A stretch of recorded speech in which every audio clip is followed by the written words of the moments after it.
How to create Instagram account. Hey guys, this is Nina from Create Login and Delete. Now let's get started. Make sure you have installed the Instagram application. Once you have, open it. And here press to log into another account. Again, you'll see create new account option on the bottom, tap it. Now begin with entering your first name.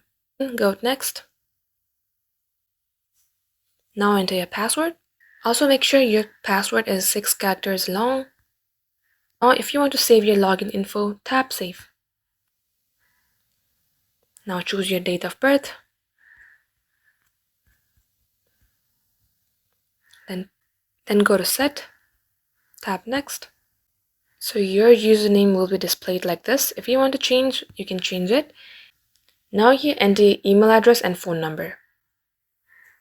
Click on I agree.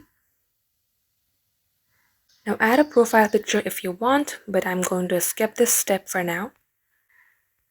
And now you have just created yourself an Instagram account.